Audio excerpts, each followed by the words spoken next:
રાજકોટની જૂની કલેક્ટર કચેરીમાં નેટ કનેક્ટિવિટી ખોરાવવાના કારણે અરજદારોમાં દેકારો બોલી ગયો હતો। 2 દિવસથી નેટ કનેક્ટિવિટી ન હોવાથી જનજાતિના દાખલા, આવકના દાખલા, નોન ક્રિમિનલ સર્ટિફિકેટ જેવા દાખલા કઢાવવા માટે અરજદારોને ધક્કા થયા હતા। ત્યારે હાલ યુપીએસસીની એક્ઝામ ચાલી રહી છે, ત્યારે શનિવારે મામલતદાર કચેરીમાં રજા હતી, રવિવારની રજા હતી અને સોમવારના દિવસે નેટ કનેક્ટિવિટી ન હોવાના કારણે અરજદારોને ધક્કા થયા હતા। અને આજે મંગળવારના દિવસે નેટ કનેક્ટિવિટી ન હોવાના કારણે અરજદારોને ગામડેથી અને શહેરી વિસ્તારમાં ધક્કા થયા હતા અને આજે એમને જે ફોર્મ ભરવાનું હતું એ ફોર્મ ભરી શક્યા ન હતા અને એમના ભવિષ્ય બગડવાની ચિંતા વ્યક્ત કરી હતી। આ અંગે આપણે અહીંના એક વિદ્યાર્થી છે તેમની પાસેથી વધુ વિગત જાણીશું। મારું નામ હાર્દિક ગોવાણી છે। હું યુપીએસસીનું ભણું છું અને હું અત્યારે મામલતદાર કચેરીએ આવ્યો છું। 2 દિવસથી કયોના ધક્કા ખાઉં છું। 2 દિવસથી નેટ બંધ આવે છે અને મારે એક્ઝામ ફોર્મ ભરવાનું છે, જેમાં નોન ક્રિમિનલનું સર્ટિફિકેટ માગે છે।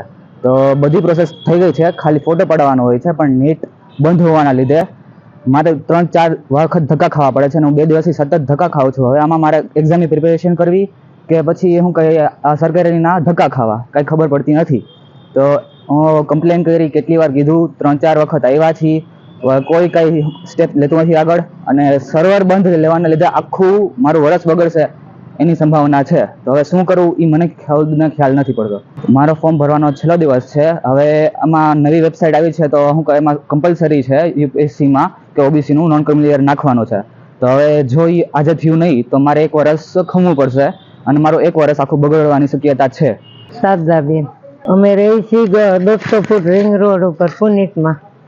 આ વિધવા પેન્શનનું કાગળ કરવું છે ને, એટલે આવ્યા હતા તો સાહેબ કે બંધ છે, 2 દી પછી આવજો। આ બીજો ધક્કો થયો, કાલે આવ્યા હતા, આજે આવ્યા, 50 આવવાના 50 જવાના થાય। હજી સાહેબે કીધું 2 દી પછી આવજો। હું જીસવાન એન્જિનિયર રાહુલ ત્રિવેદી। એટલે 2 દિવસથી છે ને ત્યાં બીએસએનએલના ફાઈબરનો ઇસ્યુ છે।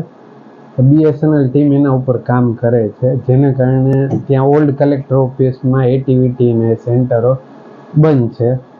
હવે એ સેન્ટરો બંધ છે, એનું કામ બીએસએનએલ ટીમ દ્વારા ચાલુ છે, એટલે એ રિસ્ટોર થઈ જશે। અલ્ટરનેટ આપણે જો કોઈને દાખલા કે એવું કંઈ પણ કઢાવવું હોય, એટીવીટી સેન્ટર બંધ છે, તો અહીંયા કલેક્ટર ઓફિસમાં જનસેવા કેન્દ્રની અંદર પણ એ જ સેમ દાખલાઓ અહીંયા નીકળે છે।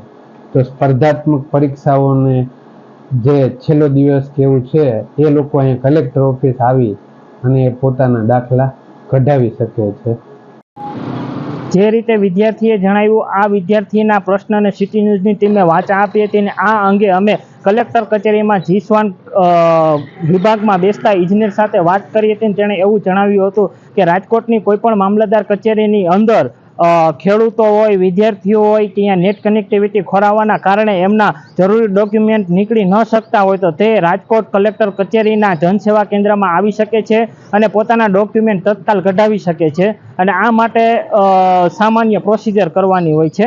કેમેરામેન મેહુલ ચૌહાણ સાથે પત્રકાર જરિયા આશીષ, રાજકોટ।